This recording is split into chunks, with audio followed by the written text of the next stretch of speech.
Hello friends, ISPCS study के इस online platform पे आपका स्वागत है। कल मैं आपको जून मंथ की पॉलिटी एंड गवर्नेंस को मैंने कंप्लीट कराया था और उसी क्रम में मैं आज आपको जुलाई मंथ के पॉलिटी एंड गवर्नेंस को मैं आज कंप्लीट करने जा रहा हूँ। फिर कल हम लोग जून मंथ की IR को पढ़ेंगे और नेक्स्ट डे जो है आपका जुलाई मंथ के इंटरनेशनल रिलेशंस को पढ़ेंगे। इसी तरह से मैं आपको सिमल्टेनियसली सारी चीज़ें जो है वो कंप्लीट करा दूंगा जो भी बैकलॉग्स हैं।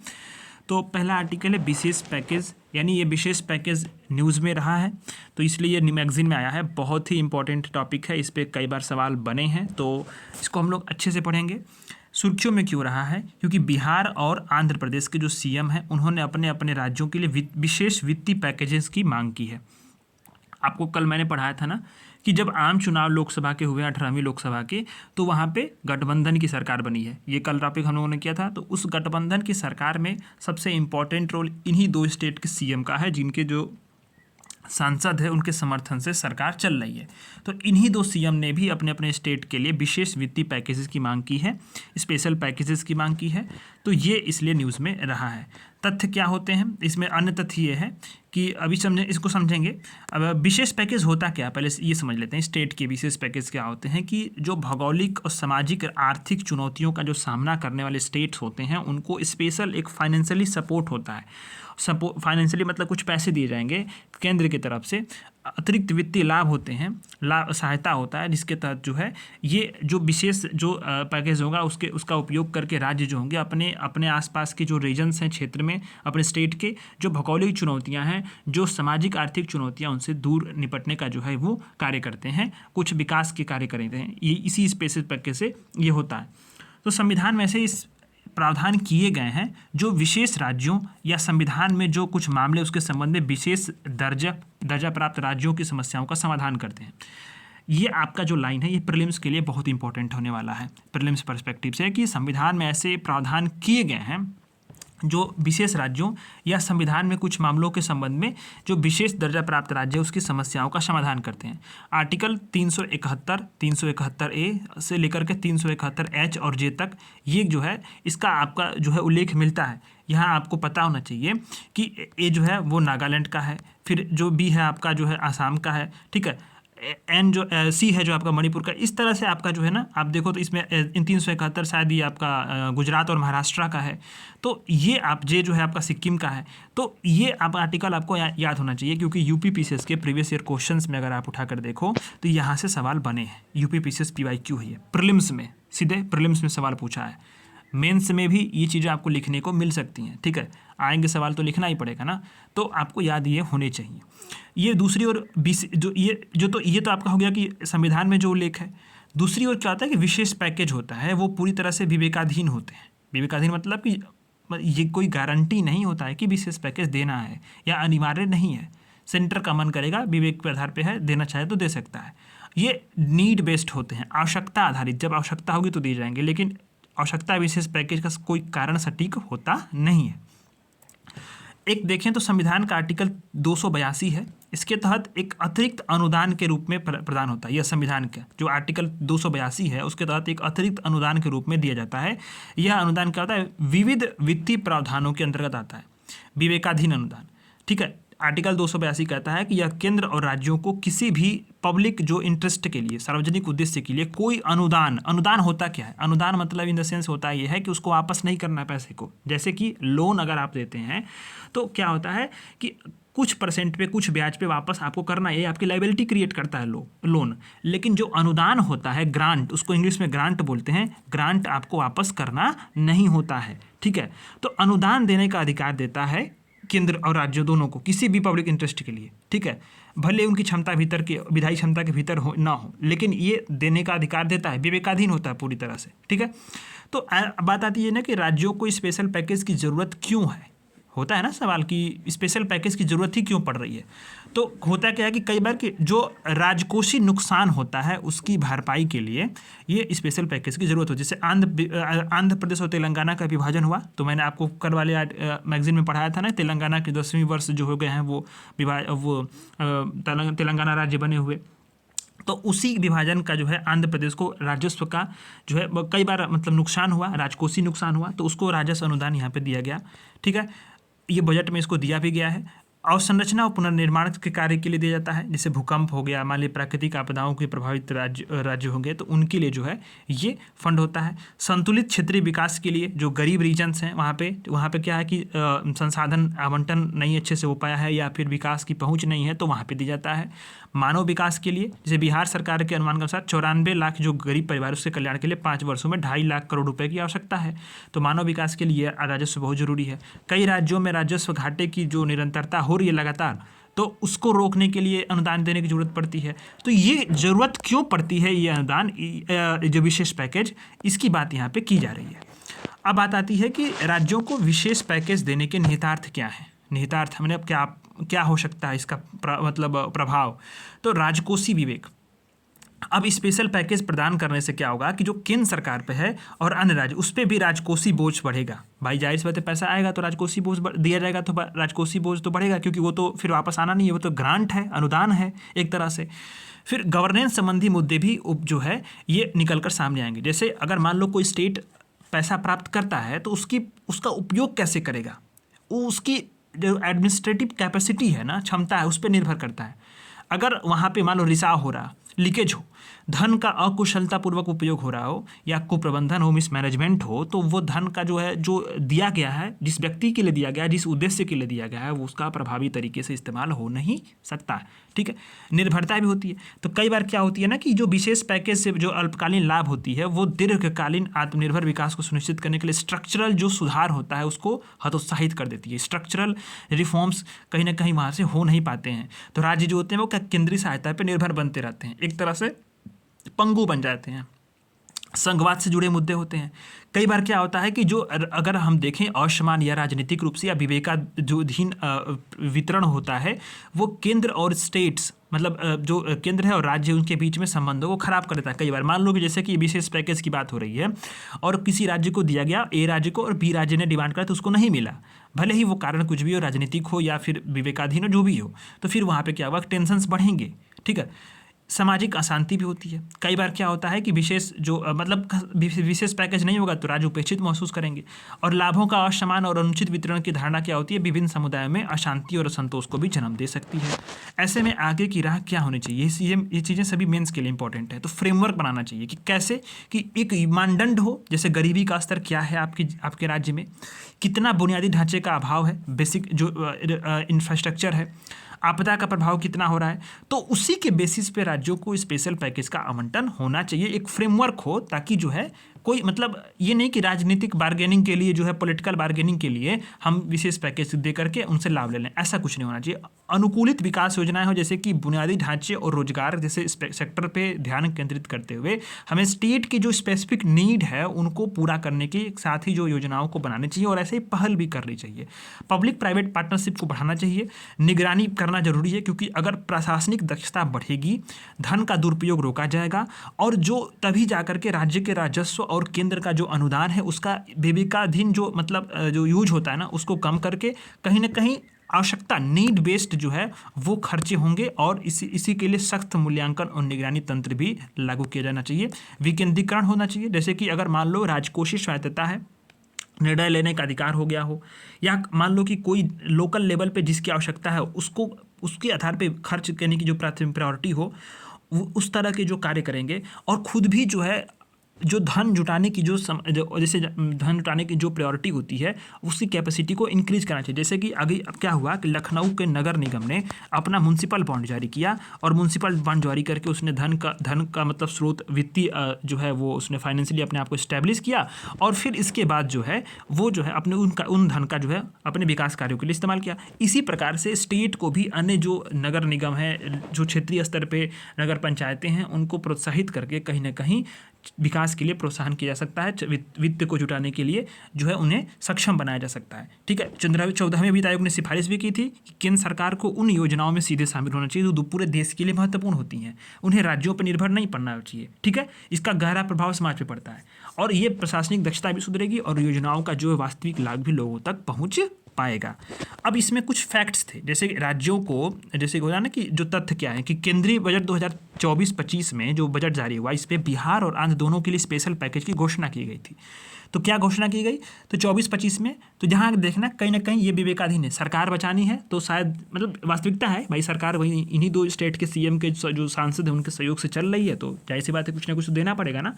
तो यही बात यहाँ पे हो रही थी कि आगे की राह क्या होनी चाहिए कि मतलब एक बेसिक फ्रेमवर्क बने जो यह बताए कि जो वास्तविक तौर पे ज़रूरत है या नहीं है, गरीबी का स्तर क्या है, बेसिक इंफ्रास्ट्रक्चर क्या है, ये सारी चीज़ें क्या है। तो अगर आप देखो तो इसमें तो सिंचाई और बाढ़ समन घोषणाओं में क्या है कि बिहार में सिंचाई और बाढ़ की जो योजना, जैसे कि Kosi Mechi intra state link है या अन्य योजना, उसके लिए 11,500 करोड़ रुपए की फाइनेंशियली एड दी गई है। पूर्वोदय विकास भी, भारत विरासत भी, इस बजट में बिहार, झारखंड, वेस्ट बंगाल, उड़ीसा और आंध्र जैसे जो पूर्वी राज्य हैं उनके लिए एक पूर्वोदय नाम से योजना बनाने की घोषणा की है। इसका लक्ष्य एकमात्र यही है कि खनिज संपदा से जो संपन्न राज्य है उनका सर्वांगीण विकास हो सके, मानव विकास, संसाधन विकास हो, इंफ्रास्ट्रक्चर का विकास हो, आर्थिक अवसरों के सृजन पर ध्यान दिया जाए और इस क्षेत्र को विकसित भारत का लक्ष्य बनाने का इंजन बनाया जाए। ठीक है, पूर्वोदय योजना, विकास भी, विरासत भी इंपॉर्टेंट है प्रीलिम्स के लिए सारी चीज़ें। और आंध्र प्रदेश पुनर्गठन अधिनियम 2024 पे अपडेट आई है कि वित्त वर्ष 2024-25 में भी 1,500 करोड़ रुपए की फाइनेंशियली एड व्यवस्था करने की यहाँ पे प्रतिबद्धता जताई गई है। पोलावरम सिंचाई परियोजना प्रगति पर जारी है, यानी उसकी प्रगति जारी है। ये कहाँ पे है, ये आंध्र प्रदेश। पूछा जा सकता है प्रीलिम्स में कि पोलावरम सिंचाई परियोजना निम्न में से किस स्टेट में है, तो आपको ध्यान देना है ये आंध्र प्रदेश में है। राष्ट्र की जो है ये खाद्य सुरक्षा को सुनिश्चित करेगा। विशाखापट्टनम और चेन्नई औद्योगिक गलियारे पे कोपरथी नोड और तेलंगाना, हैदराबाद, बेंगलुरु औद्योगिक गलियारे पर ओरवाकल नोड में भी जो है कई बार इंफ्रास्ट्रक्चर के लिए फाइनेंशियली एड दी जाएंगी। तो ये सारी चीज़ें जो हैं ये बजट में बताई गई हैं, जो स्पेशल पैकेजेस की जो बात की जा रही थी वहाँ पे सरकार ने बजट में इन सारे प्रावधानों को देकर के इन राज्यों को कहीं ना कहीं संतुष्ट करने का प्रयास किया है। तो पहला आर्टिकल ये होता है आपका कंप्लीट। इसमें से जो आपको प्रीलिम्स के लिए पर्सपेक्टिव से था वो मैंने आपको बता दिया, मेंस पर्सपेक्टिव से भी सारी चीज़ें हम लोगों ने देख लिया। नेक्स्ट आर्टिकल की तरफ आते हैं, ऑडिटिंग ऑफ लोकल बॉडीज़। मैंने इस वाले तो टॉपिक्स है, इस पे तो लोकल बॉडीज़ पे ऑडिटिंग के लेकर के बहुत सारे आर्टिकल भी लिखे हुए हैं जो नेशनल न्यूज़पेपर में पब्लिश भी हुए थे। तो सुर्खियों में क्यों रहा कि गुजरात के राजकोट में स्थानीय शासन की जो लेखा परीक्षा उसके लिए अंतर्राष्ट्रीय केंद्र का उद्घाटन किया गया। कहाँ पे, गुजरात के राजकोट में। क्या उद्घाटन किया गया, तो लोकल बॉडीज़ जो हैं उन पे ऑडिटिंग के लिए एक अंतर्राष्ट्रीय केंद्र बनाया गया। ठीक है, इंटरनेशनल सेंटर बनाया गया। ठीक है, तो ऑडिटिंग ऑफ लोकल बॉडीज़ के लिए। तो अब बात आती है कि यह भारत में अपनी तरह का पहला केंद्र है, जो पूरे भारत में ऐसा पहला केंद्र बनाया गया है जो लोकल लेवल की बॉडीज़ के लिए ऑडिट करने के लिए एक वैश्विक मानक निर्धारित करता है। लोकल बॉडीज़ पे ऑडिट जो है अलग अलग मानक थे अलग अलग राज्यों में, क्योंकि जानते हो कि स्थानीय स्वशासन क्या है, राज्य सूची का विषय है, राज्य अपने अनुसार कानून बनाए हैं इस पर। तो एक वैश्विक मानक बनाया गया है, एक जो है राजकोट में एक तरह का केंद्र बना है और ये बहुत ज़रूरी है। ये करेगा क्या है कि ये जो नीति निर्माता है, पॉलिसी बनाने वाले लोग हैं और जो ऑडिटर होते हैं जो कि ऑडिट करते हैं, ठीक है, कितना खर्च हुआ, कितना वित्त आया, सारी चीज़ों को लेकर के, तो उसके बीच में एक सहयोग के मंच के रूप में कार्य करेगा, सेंटर ऑफ एक्सीलेंस के रूप में कार्य करेगा। ठीक है, और जो स्थानीय प्रशासन उसके जो ऑडिटर्स हैं उनको स्वतंत्र रूप से कार्य करने में मदद भी करेगा और स्थानीय सरकारों का जो वित्तीय प्रदर्शन है उसका क्या करेगा, इवोल्यूशन करेगा, यानी कि मूल्यांकन करेगा और उसको सर्विस प्रोवाइडर की जो व्यवस्था होती है उसमें सुधार भी करेगा। ठीक है, ध्यान देना है कि शासन जमीनी स्तर पर जो गवर्नेंस संबंधी चिंताएं हैं उसके दूर करने के लिए एक थिंक टैंक के रूप में भी यह कार्य करेगा। ठीक है, तो ये चीज़ें आपने देख ली। अब ये आवश्यकता क्यों पड़ रही है, बात तो होती है ना कि आवश्यकता ऐसी पड़ी क्यों है कि ये बनाया गया है, सेंटर बनाया गया, एक्सीलेंस सेंटर। तो अब देखो काय की एक रिपोर्ट आई थी कि देश की जो एक, आप नॉर्मल तरीके समझो, स्थानीय स्वशासन क्या होता है, अपने अपने नगर पंचायत को ले लो, अपने ग्राम पंचायत को ले लो, जब आप गाँव में रहते होंगे, गाँव में जानते होंगे, प्रधान के पास पैसा आता है। ठीक है, अप्रॉक्सीमेटली जो है 15वें वित्त आयोग की सिफारिशों के बाद से लगभग पैसे बढ़े हैं और हर गांव में साल भर में 1 करोड़ रुपए आ जाता है लगभग। ठीक है, योजनाएं बना करके प्रधान इसमें से करते क्या है, 40 लाख का काम कराया, 60 लाख अपने जेब में रख लिए। ठीक है, ये योजनाएं क्या होती हैं, गुणवत्तापूर्वक होती नहीं है। सरकार ने जो बहुत पहले ही प्रोत्साहित किया था कि यहाँ पे सोशल ऑडिट किया जाए। सोशल ऑडिट मतलब सामाजिक भागीदारी हो, लोग खुद भी जो है प्रोत्साहित हों और आगे आकर के उनका ऑडिट करके बताएं कि योजनाओं में कार्य हुआ है कि नहीं हुआ है। पर वास्तविक तौर पर अगर कोई सोशल ऑडिट करेगा, प्रधान उनको जान से मार देगा, गोली मार देगा, विवाद ऐसे गाँव में चलते रहते हैं। ठीक यही हाल स्थानीय स्तर पर जो है नगर पंचायतों में है, नगर निगमों में भी है। ऐसे में होता क्या है कि धन का कुप्रबंधन होता है और जो वास्तविक लाभ होना चाहिए, जो वास्तविक लाभ सरकार जो देना चाहती है, लोकल लेवल पे जो प्रोवाइड करना चाहती है स्थानीय स्वशासन के माध्यम से, वो हो नहीं पाता है। ठीक है, ऐसे में अब क्या किया गया कि एक रिपोर्ट आई थी कैग की कि देश केंद्र एक ही केंद्र जो है, ऐसे केंद्र देश की 2.5 लाख ग्राम पंचायतों और 8 लाख जो अर्बन लोकल बॉडीज हैं उसके बीच में सहयोग जो है बढ़ाने के लिए, ज्ञान का आदान प्रदान करने के लिए और उत्कृष्ट कार्य के कल्चर को बढ़ाने के लिए सहायक हो सकते हैं। क्या कौन से केंद्र जो कि ऐसे एक्सीलेंट सेंटर बनेंगे, कौन सा, ऑडिट वाले। ठीक है, बताया गया है कि विश्व के अन्य देशों में ये व्यवस्था अपनाई गई है और विश्व के 40 देशों में सुप्रीम ऑडिट इंस्टीट्यूशन स्थापित किए गए हैं जो कि ऑडिट के मानक को स्थापित करते हैं और समन्वय वगैरह कार्य करते हैं विभिन्न देशों के बीच में। ठीक है, इससे होता क्या है कि सतत विकास के लक्ष्यों को हासिल करने में सरकारी जो स्थानीय प्रशासन उसकी सहायता की जरूरत है। तो ऐसे में ऐसे केंद्र होने चाहिए। नीतियों का क्रियान्वयन करना हो सही हो, जमीनी स्तर पे आर्थिक समृद्धि को लाना हो या वैश्विक चुनौतियों से निपटना हो, तो ऐसे में सामुदायिक भागीदारी को ऐसे केंद्र बढ़ावा देने में सहायक होते हैं।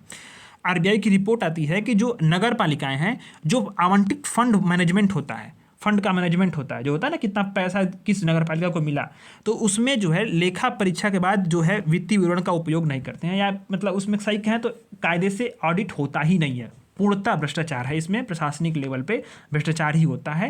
ठीक है, कुछ पैसे खिला करके ऑडिट अपने मनमाने तरीके से करा दिया जाता है।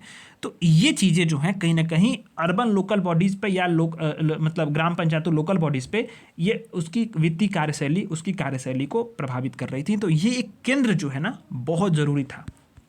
ठीक है, अभी आप देखो तो इसमें कि स्थानीय स्वशासन और उसका ऑडिट के बारे में यहाँ पे बात की जा रही है। तो 73वें 74वें संविधान संशोधन 1992 के द्वारा ध्यान देना है, भाग 9 और अनुसूची कौन सी, 11वीं, और दूसरी कौन सी है जो शहरी स्थानीय निकाय है 74वें संविधान संशोधन का, वो भाग 9A और 12वीं अनुसूची प्रीलिम्स पर्सपेक्टिव से बहुत इंपॉर्टेंट है। बहुत लोग कन्फ्यूज हो जाते हैं, भाग 9A है और भाग 9 है, दूसरा अनुसूची 11वीं है और 12वीं है। ठीक है, इसमें स्थानीय स्वशासन को जोड़ा गया था, एक ग्राम पंचायत, दूसरा अर्बन लोकल बॉडीज को। ठीक है, इसी में स्थानीय स्वशासन से प्रावधान किए गए हैं जिसमें बताया गया था कि जो राज्य सरकारें होंगी अपने क्षेत्रों में, पंचायतों में यानी गांव पे, ब्लॉक पे, जिला स्तर पे तथा नगर पालिकाओं में यानी नगर निगम में, नगर पार्षदों में और नगर पंचायतों के रूप में इसका गठन करेंगी। ठीक है, तो 2020 में पंचायती राज मंत्रालय ने जो पंचायती खाते होते हैं, पंचायतों के जो अकाउंट्स होते हैं जहाँ से पैसे का लेन देन होता है, उसके ऑडिट करने के लिए, ऑनलाइन ऑडिट करने के लिए और ज़मीन पे कितना पैसा इस्तेमाल हुआ है उसमें जवाबदेही सुनिश्चित करने के लिए एक एप्लीकेशन बनाया था, ऑडिट ऑनलाइन। अभी भी आप गूगल करके देखना ऑडिट ऑनलाइन, और अपने जो ग्राम पंचायत है या क्षेत्र पंचायत है या जहाँ भी आप रहते हो उस एरिया को, उस स्टेट को सेलेक्ट करना, अपने ज़िले को सेलेक्ट करना और अपने एरिया को सेलेक्ट करना। आपको मालूम चलेगा कितना पैसा जो है आपके प्रतिनिधि ने किस काम के लिए उतारा है और कितना पैसा आया है। ठीक है, तो सारी चीज़ें यहाँ पे मिल जाती हैं। इस एप्लीकेशन को जो है ITU जिनेवा में 2023 में ही world summit on information society में सम्मानित भी किया गया था। बहुत बेहतरीन एप्लीकेशन है। ठीक है, तो ये चीज़ें हैं। तो अभी होता क्या है कि स्थानीय स्वशासनों की जो है निकायों की वर्तमान की ऑडिट प्रणाली क्या है कि कैग को स्थानीय स्वशासनों की जो है लेखा परीक्षा करने का अधिकार जो है कैग अधिनियम 1971 से मिलता है। UPPCS का प्रीवियस ईयर क्वेश्चन है ये, UPPCS का प्रीवियस ईयर क्वेश्चन है ये। आप उठाकर PYQ को देखना, लगभग 33 सालों में उठाओ 2 बार ये क्वेश्चन रिपीट हुआ है। ठीक है, तो ये ध्यान देना आपको कि कैग जो है उसको स्थानीय निकायों की लेखा परीक्षा करने का अधिकार कैग का जो एक्ट है 1971 उससे मिलता है। ठीक है, ये कैग जो है वो पंचायती राज संस्थाओं और अर्बन लोकल बॉडीज़ के जो सभी 3 स्तर उसके जो अकाउंट्स है उसका ऑडिट करता है, उसका रखरखाव करता है और लेखा परीक्षा पर नियंत्रण रखता है, उसका सुपरविजन भी करता है। ठीक है, सुपरविजन भी करता है। अधिकांश जो राज्य हैं उसमें स्थानीय जो निधि हैं उसके खाते को जो परीक्षक होंगे या मतलब जो ऑडिट करने वाले लोग होंगे या स्थानीय निधि खातों के डायरेक्टर होंगे, वो क्या करते हैं, लेखा परीक्षा का कार्य करते हैं। और ये संस्थाएं क्या करती हैं, स्टेट लेवल राज्य सरकार द्वारा स्थानीय स्वशासन निकायों को जो फंड मिलता है उसी को उपयोग की लेखा परीक्षा करती हैं। ठीक है, तो ये बताया गया है इसमें। तो ये लेखा परीक्षा का इंपॉर्टेंस है क्या, तो वित्तीय जवाबदेही इससे सुनिश्चित होती है। जो वित्तीय जवाबदेही है ना वो कहीं ना कहीं अकाउंटेबिलिटी क्रिएट होती है कि अगर आप मान लो कि कोई पैसा है वो आया है और काम हुआ नहीं है, तो ऐसे में जो लेखा परीक्षा उसकी जो धोखाधड़ी, भ्रष्टाचार और जो वित्तीय मैनेजमेंट है, मिसमैनेजमेंट है, कुप्रबंधन है, उसका पता लगेगा और उसे रोक करके जो जनता का जो लोक निधि है ना, जनता का पैसा है, कहीं ना कहीं वो उसकी सुरक्षा की जाती है।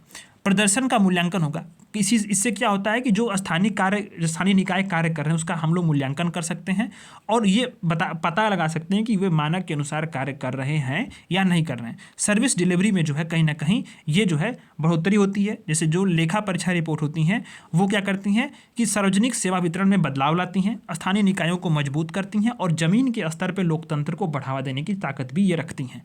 लोकतांत्रिक भागीदारी को सुनिश्चित करता है, यानी कि इससे क्या होता है कि जो लेखा परीक्षा की जो एक्टिविटीज़ होती है ना उसमें क्या होता है कि नागरिक सहभागिता बढ़ती है। यही पता नहीं, सोशल ऑडिट की बात होती है, सामाजिक अंकेक्षण की बात होती है, सोशल ऑडिट। इससे नागरिक जो सहभागिता बढ़ती है और शासन व्यवस्था को मजबूत मिलती है। सोशल ऑडिट यहाँ पर देखो, यहाँ पे आ भी गया है, जिक्र आ गया है कि मिड डे मील की योजना के लिए बेहतर क्रियान्वयन के लिए सोशल ऑडिट का प्रावधान किया गया। सोशल ऑडिट आपको यूपीएससी ने कई बार सवाल मेंस में दिए हुए हैं, ठीक है, यूपीपीसीएस में भी पूछा हुआ है। लोक विश्वास इससे बढ़ता है। जो लेखा परीक्षक होगा वो सरकारी संगठनों को जवाबदेह सत्यनिष्ठ बनाने के लिए, वित्तीय परिचालनों में सुधार करने के लिए, जो भी वित्तीय ऑपरेशंस हो रहे हैं, जैसे मान लो कि लेन देन हो रहा हो उसमें सुधार करने के लिए, जो सिटीजन्स हैं और जो हितधारक हैं उनके बीच में ट्रस्ट को पैदा करने के लिए एक कार्य करते हैं। एक तरह से एक टूल किट बन जाते हैं जो ऑडिट होते हैं, ठीक है। और विकेंद्रीकरण कहीं ना कहीं जो है उसको मजबूत करता है। जैसे कि कार्य का हस्तांतरण कितना हुआ, विधि का हस्तांतरण सही से हुआ कि नहीं हुआ, लोक निधि का उपयोग हुआ कि नहीं हुआ, और इसके बाद जो है कि इस जो भी अगर लीकेज होगा तो उसको दूर करके जो विकेंद्रीकरण है ना उसको कहीं ना कहीं मजबूत करता है सोशल ऑडिट जो होता है, ठीक है। तो ये बहुत इंपॉर्टेंट है इसका। अच्छा, बात आती है कि यहाँ पे कि स्थानीय लेखा निकायों की जो लेखा परीक्षा ना उससे कौन कौन से मुद्दे जुड़े हुए हैं, ठीक है। तो आखिर चुनौतियाँ क्या हैं, मतलब इन द सेंस कह रहा है कि चुनौती क्या है लेखा परीक्षा से। तो रिकॉर्ड रखने का तरीका बहुत ख़राब है। रिकॉर्ड रखने का तरीका जो है, कई स्थानीय निकायों के जो रिकॉर्ड है ना वो अधूरे होते हैं, ठीक है, व्यवस्थित नहीं होते हैं अच्छे तरीके से। उसका एक मानक नहीं होता कि किस मानक पे रखना है। तो इससे क्या होता है कि जो ऑडिट की जो क्वालिटी होती है ना हर जगह के अलग अलग हो जाती है। ये एक बड़ी समस्या हो रही है।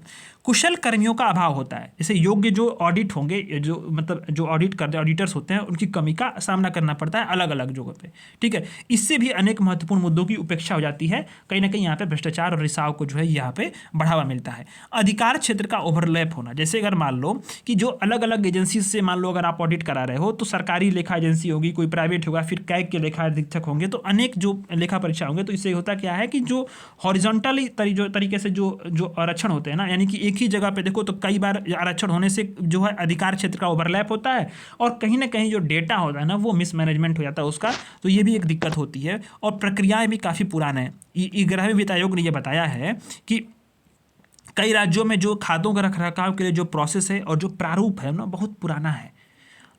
ज़रूरतों के हिसाब से, समय के हिसाब से जो शक्तियाँ बढ़ रही हैं, जो संसाधन बढ़ रहे हैं, जो आवंटन बढ़ रहा है, तो उसके हिसाब से उन्हें अपडेट किया नहीं गया है।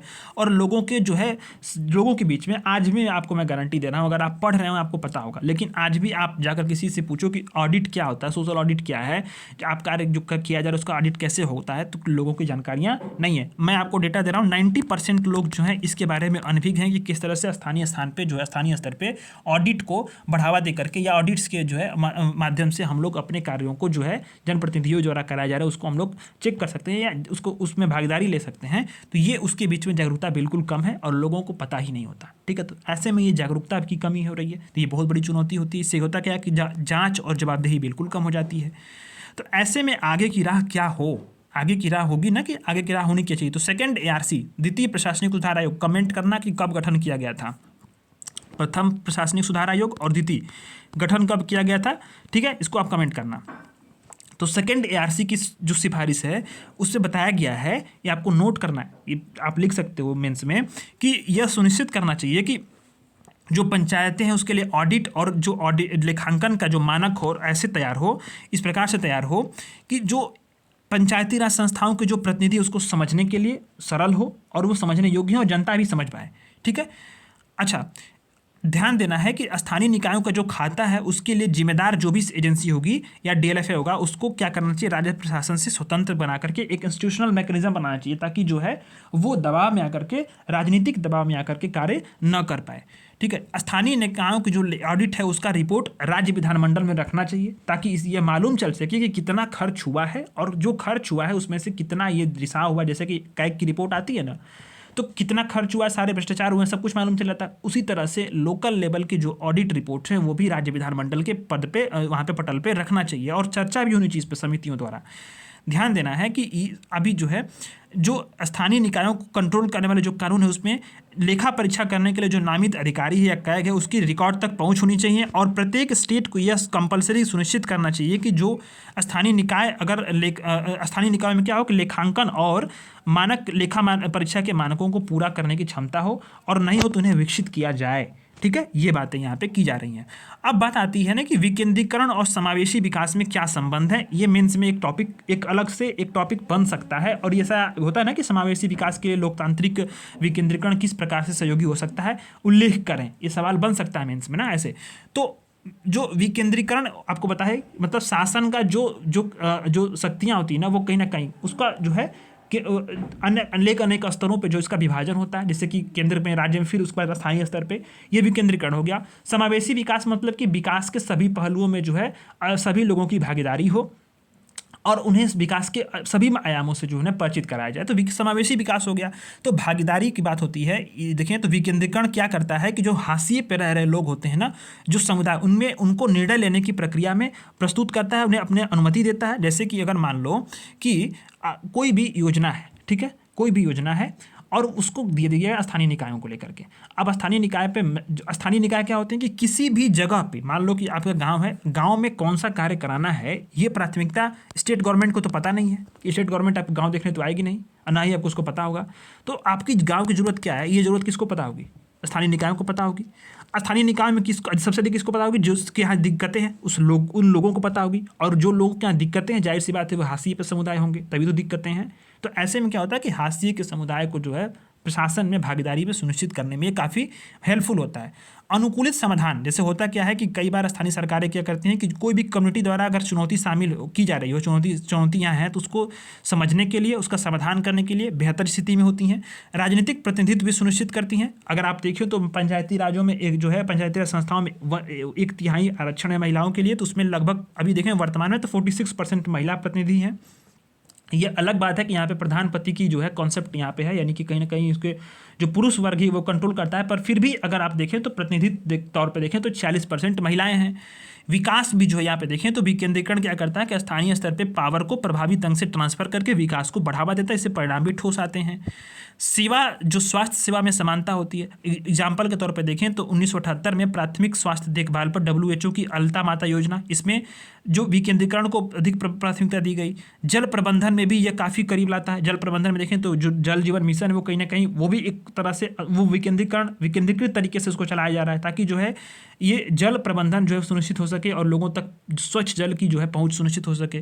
ठीक है, अटल भूजल योजना का उद्देश्य भी है कि समुदाय के नेतृत्व में संधारणीय तरीके से भूजल का मैनेजमेंट हो। तो ऐसे में देखें तो स्थानीय निकायों को सशक्त बना करके उनके जो संसाधन का आधार है, कितने संसाधन होता है ना कि उनके वित्तीय संसाधन क्या हो, ठीक है, उनके जो वास्तव में विधायी अधिकार क्या हों, तो उनको संसाधनों को विस्तृत करके कैपेसिटी में वृद्धि करके निगरानी तंत्र को मजबूत करना, ताकि जवाबदेही और पारदर्शिता बनी रहे और विभिन्न हितधारकों को सुनिश्चित करके हम क्या कर सकते हैं, समावेशी विकास को प्रोत्साहित कर सकते हैं। इस वाले टॉपिक को, इस वाले लाइन को आप जो है ये लाइन को आप नोट कर लो किस चीज़ में, कंक्लूजन के रूप में। ये कंक्लूजन के रूप में देखें तो ये वाला लाइन आपका मेंस के आंसर राइटिंग में सबसे इंपॉर्टेंट लाइन होने वाला है। इसको नोट कर लो आप कॉपी में। ये वाला लाइन आप किसी भी जब स्थानीय निकाय पे सवाल आएगा या संसाधन समावेशी विकास पे आएगा तो ये लाइन आप, ये पंच लाइन है, इसको पंच लाइन के नोट करना। इसको आप कहीं भी निष्कर्ष के रूप में आप लिख सकते हो, ये हमेशा जो है वो वैलिड रहेगा। ठीक है, तो पंचायती राज संस्थान पे अगर कोई भी सवाल आता है मेंस में, ये वाला लाइन आप लिखना है, 2 लाइन निष्कर्ष के रूप में, बेस्ट निष्कर्ष है एकदम। इस पर तमाम कीवर्ड्स हैं और सभी चीज़ों को ये सब निकला रहता है। ठीक है, ये चीज़ आपने, अब इसमें कुछ चीज़ें छूटी हुई थी वो मैं आपको बता रहा हूँ। हाँ, ये देखो, ये प्रीलिम्स के पर्सपेक्टिव से आर्टिकल 243G ये क्या करता है कि जो संविधान का है कि स्थानीय शासन निकायों को शक्ति के हस्तांतरण के लिए मूल सिद्धांत को सुनिश्चित करता है। आर्टिकल 243J कहता है कि राज्य का विधानमंडल कानून बनाएगा और पंचायतों द्वारा जो ऑडिट कर रख रखाव और ऐसे जो लेखा परीक्षा के संबंध में प्रबंधन करेगा। और 243 जेड क्या कहता है कि किसी भी राज्य का विधानमंडल कानून बना करके नगर पालिकाओं द्वारा जो लेखा है उसका रख रखाव और ऐसे रेखाओं की लेखा परीक्षा के संबंध में प्रावधान कर सकेगा। तो ये बातें ये संविधान में कही गई हैं जो कि आपको इंपॉर्टेंट है संवैधानिक प्रावधान के तौर पर। ठीक है, अब यहाँ पे आप देखो तो स्थानीय लेखा परीक्षा विभाग की स्थापना कब की गई थी? 1880 में की गई थी, ताकि क्या हो कि नगर पालिकाओं और अन्य जो स्थानीय निधि उसका खाताओं का लेखा परीक्षा हो सके। ठीक है, तो ये चीज़ें बहुत मतलब ऐतिहासिक रूप से हैं। तो आपने ये पूरे ऑडिटिंग ऑफ लोकल बॉडीज़ में सभी पहलुओं को आपने देख लिया होगा। प्रीलिम्स पर्सपेक्टिव से क्या इंपॉर्टेंट है, मेंस के क्या पर्सपेक्टिव से क्या इंपॉर्टेंट है, आप जो है निष्कर्ष में क्या लिखना है, सारी चीज़ें हमने बता दिया। महत्व भी देख लिया, चुनौतियाँ भी देख ली, समावेशी विकास भी देख लिया, आगे की राह में सेकंड ARC की रिपोर्ट के रिकमेंडेशन को भी हम लोगों ने देख लिया। अभी आप चलिए शुरू करते हैं, हम लोग केंद्रीय अन्वेषण ब्यूरो CBI के बारे में पढ़ते हैं। अब आता है कि सुर्खियों में क्यों रहा है कि सुप्रीम कोर्ट ने CBI जांच को लेकर केंद्र के खिलाफ जो पश्चिम बंगाल की याचिका थी उसकी सुनवाई की स्वीकार कर ली है और स्वीकार पश्चिम बंगाल बनाम भारत संवाद में की है। इस मुकदमे में पश्चिम बंगाल ने केंद्र सरकार पर राज्य सरकार की पूर्व अनुमति के बिना एक तरफा तरीके से CBI जांच कराने की बात यहाँ पे की है। और ध्यान देना आपको कि CBI की जांच को लेकर के अपनी जो जनरल कंसेंट होता है, सामान्य सहमति होता है, उसने पश्चिम बंगाल ने 2018 में ले वापस ले ली थी। अब आपको जो है इसमें आपको जो है बहुत सारी चीज़ें समझने को मिलेंगी CBI के बारे में, उसकी कार्यप्रणाली के बारे में, और ये एक न्यूज में क्यों रहा है। तो इनकी जो मूल बातें हैं ना, वो कि जनरल कंसेंट होता क्या है CBI को जांच करने से पहले, यानी सामान्य सहमति क्या होती है CBI को किसी भी राज्य में जांच करने के लिए, वो चीज़ें समझने को मिलेंगी। तो जो पश्चिम बंगाल ने जो यह मुकदमा दायर किया सुप्रीम कोर्ट में, वो आर्टिकल 131 के तहत दायर किया है, जिसमें बताया गया है कि इस राज्य के अनुसार कि राज्य की पूर्व सहमति के बिना मामले की जो एक तरफा तरीके से CBI की जांच कराने का अधिकार जो है वो क्या है, केंद्र द्वारा संविधान का अतिक्रमण और संघवाद का उल्लंघन है। ठीक है, तो आर्टिकल 131 क्या कहता है? 131 के तहत दायर किया है कि सुप्रीम कोर्ट के पास एक केंद्र में या एक से अधिक राज्यों के बीच में जो विवाद है उस पर निर्णय देने का क्या है, मूल अधिकार क्षेत्र है। ठीक है, मूल अधिकार क्षेत्र है कि इस आर्टिकल 131 के तहत किसको है, सुप्रीम कोर्ट को है। तो इसी पे ये बात की जा रही है कि मतलब पश्चिम बंगाल ने ये आर्टिकल 131 का इस्तेमाल करके यहाँ पे मुकदमा दायर किया और सुप्रीम कोर्ट ने इसको एक्सेप्ट भी कर लिया है कि जब CBI से संबंधित जो जनरल कंसेंट है, सामान्य सहमति हम लोगों ने वापस ले ली थी जांच करने को लेकर के, तो CBI ने बिना राज्य सरकार की पूर्व अनुमति के बिना एक तरफा कैसे केंद्र सरकार ने जांच करवा ली। तो इस पे यहाँ पे संघवाद का ये तो कहीं ना कहीं उल्लंघन है। तो यही बात यहाँ पे की गई है। तो CBI के बारे में हम लोग समझते हैं, इसकी उत्पत्ति कब हुई थी? तो इसकी उत्पत्ति 1963 में हुई थी, 1963 में हुई थी। भ्रष्टाचार की रोकथाम के लिए कौन सी समिति थी? संथानम समिति द्वारा इसकी सिफारिश की गई थी। इंपॉर्टेंट है प्रीलिम्स पर्सपेक्टिव के, संथानम समिति 1962 से 64 में समिति ने जो है ये बनी थी भ्रष्टाचार की रोकथाम के लिए। इसने CBI के गठन की सिफारिश की थी। तो स्थापना कब हुई थी? 1963 में हुई थी। सबसे बड़ी बात है, इंपॉर्टेंट चीज़ है कि किस मंत्रालय के अंतर्गत आता है। तो कार्मिक पेंशन और लोक शिकायत मंत्रालय के अधीन ये कार्यरत है। ये गैर वैधानिक और गैर संवैधानिक संस्था है। ध्यान देना आपको कि गैर वैधानिक है, गैर वैधानिक और गैर संवैधानिक है, यानी कि इंपॉर्टेंट है। और ये जो दिल्ली विशेष पुलिस स्थापना बल द्वारा शासित है, इसका अपना कोई एक्ट नहीं है और ना ही इसका कोई संवैधानिक में इसका कोई उल्लेख है। ठीक, इसीलिए गैर वैधानिक है और गैर संवैधानिक है। ये भारत में प्रमुख जांच पुलिस एजेंसी है और इंटरपोल के सदस्य देशों के तौर पे ये जांच का कोऑर्डिनेशन करती है। ठीक है, इसका अगर मोटो देखें तो इंडस्ट्री, इम्पार्शियलिटी एंड इंटीग्रिटी है। ठीक है, कंपोजिशन में अगर आप देखें तो ये चीज़ें आपने अभी हाल ही में आपको मैंने पढ़ाया भी था कि राष्ट्रपति ने CBI और ED के डायरेक्टरों के कार्यकाल को 2 साल से बढ़ा करके 5 साल तक कर दिया है। इसके लिए 2 निर्देश भी जारी किए थे। ये भ्रष्टाचार, आर्थिक अपराध, विशेष अपराध और स्वतः संज्ञान वाले मामलों को जो है जांच करती है। CBI के लिए क्या होता है कि सामान्य सहमति मिलने पे, ध्यान देना, सामान्य सहमति मतलब अगर कोई राज्य में जांच करना है तो वहाँ उस राज्य की सामान्य सहमति होनी चाहिए। सामान्य सहमति मिलने पर क्या होता है कि हर एक बार मिल गई तो CBI को राज्य में अलग अलग जो मान लो केस होगा तो हर बार नई सहमति लेने की आवश्यकता नहीं होगी। ठीक है, इसकी धारा 6 कहती है, DSP जो Delhi police special police act है उस बताती है, उसकी धारा 6 कहती है कि स्टेट गवर्नमेंट को CBI अधिकारी को सहमति देने या न देने का अधिकार है। अगर अब देखो तो पश्चिम बंगाल ने, पंजाब ने, तेलंगाना ने, इन राज्यों ने अपनी सामान्य सहमति वापस ले ली है। यानी CBI को जब जांच करना होगा तो इन राज्यों को एक से एक बार पहले स्टेट गवर्नमेंट से सहमति लेकर ही जाँच करना पड़ेगा। अगर एक बार सहमति मिल जाती है तो ठीक है, अगर मान लो कि सहमति वापस ली, अगर सहमति नहीं वापस ली गई है तो वो चाहे तो जाकर के जब मन करे तब जांच कर सकती है। ठीक है, तो सीबीआई को प्रत्येक जांच करने से पहले राज्य सरकार से जो है क्या करना पड़ता है, अनुमति लेना अनिवार्य होता है केस विशेष के संबंध में। ठीक है, तो यहाँ पे कुछ चिंताएं हैं सीबीआई से जुड़ी। तो यहाँ पे देखें तो सीबीआई में चिंताएं क्या हैं कि रिक्त पद है, कई बार एग्जीक्यूटिव रैंक लॉ ऑफिसर, ये जो अनेक पद हैं वो समयबद्ध तरीके से भरा नहीं जा रहा है। इससे क्या होता है कि जो ऑपरेशनल इफिशियंसी होती है, दक्षता होती है, जाँच की जो क्षमताएँ होती है वो बाधा उत्पन्न होती हैं। ठीक है, अभी आप देखो तो वर्तमान में जो है ये आप देखो तो कुल 1709 पद हैं, ये रिक्त हैं 2023 की डेटा के अनुसार। पारदर्शिता का अभाव है, कई बार सीबीआई जांच क्या होता है कि ये राजनीतिक प्रेरित मामले होते हैं जिसमें कि जो मामलों में जो विवरण होगा, जांच में प्रगति होती है, परिणाम होता है, वो पब्लिक डोमेन तक पहुंच नहीं पाता है कि आखिर हुआ क्या। कई बार राज्यों द्वारा सहमति वापस ले ली गई है, 9 राज्यों ने ले ली वापस, जहां विपक्ष की सरकारें हैं वहां पे जो है वापस सामान्य सहमति वापस ले ली, इससे जांच में बाधा हो रही है। सीबीआई के प्रति विश्वास में भी लोगों में कमी आई है, जैसे कई सारे बोफोर्स घोटाला हो गया, हवाला घोटाला हो गया। तो इसमें क्या हुआ कि कई बार जो अनेक केसेस हो जिसमें सीबीआई ने जांच किया उसका कोई रिजल्ट नहीं आया, और उस पर बल्कि जो है और आरोप ही लग गए कि सीबीआई ने जो है वो इस मामले में लीपापोती किया है। प्रशासनिक बाधाएं हैं, अब ज्वाइंट सेक्रेटरी या उसके ऊपर के जो अधिकारी है उससे पूछताछ या जांच के लिए केंद्र सरकार की सहमति लेनी पड़ती है। तो इससे क्या होता है कि जो नौकरशाही में भ्रष्टाचारी है ना उससे उजागर हो नहीं पाता। वित्त संबंधी मुद्दे होते हैं, कार्मिक प्रबंधन या उससे अन्य संरचनाओं में जो निवेश हो रहा है उसका उपयोग कम होता है। इससे सीबीआई को क्या होती है कि प्रतिकूल बाधा शामिल होने पड़ता है, कई बार वित्त फंड संबंधी समस्याएं होती हैं, और स्वायत्तता का अभाव होता है। होता क्या है कि सीबीआई जो है कार्मिक प्रशिक्षण विभाग के प्रशासनिक नियंत्रण में कार्य करती है। तो सरकार की भूमिका क्या होती है कि जो वरिष्ठ अधिकारी की नियुक्ति में काफ़ी अधिक होती है, तो ऐसे में इसकी जो है स्वतंत्रता बाधित होती है। आगे की राह क्या हो सकती है? तो आगे की राह यह है कि कार्मिक लोक शिकायत पेंशन कानून मंत्रालय पर संसदीय समिति की रिपोर्ट आई थी कि सीबीआई के डायरेक्टर को त्रैमासिक आधार पर जो है जो रिक्तियाँ हो रही हैं उसको भरने में उसकी प्रगति की निगरानी करनी चाहिए। केस प्रबंधन की एक प्रणाली हो ताकि ये बताया जाए, केंद्रीकृत डेटाबेस हो कि जांच कितनी हुई है, क्या हुई है, उसकी प्रगति क्या है, सारी जानकारी हो। नया कानून बनाए और नया कानून बनाने और सीबीआई के दर्जे कार्य शक्तियों को परिभाषित किया जाए फिर से।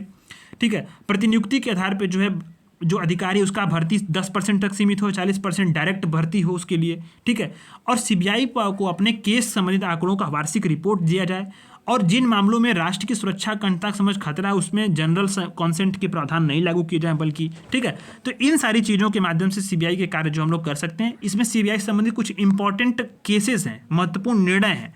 तो उन निर्णयों में आपको विनीत नारायण बनाम भारत संघवाद, ये बहुत इंपॉर्टेंट है। विनीत नारायण पत्रकार हैं, ये अभी देखें तो मथुरा में जो है वो कई सारे कुंडों का उदाहरण करा रही है, हमारे सीनियर भी हैं और बहुत मतलब हम लोगों ने मैं उनसे मिला भी हूँ काफ़ी जो है।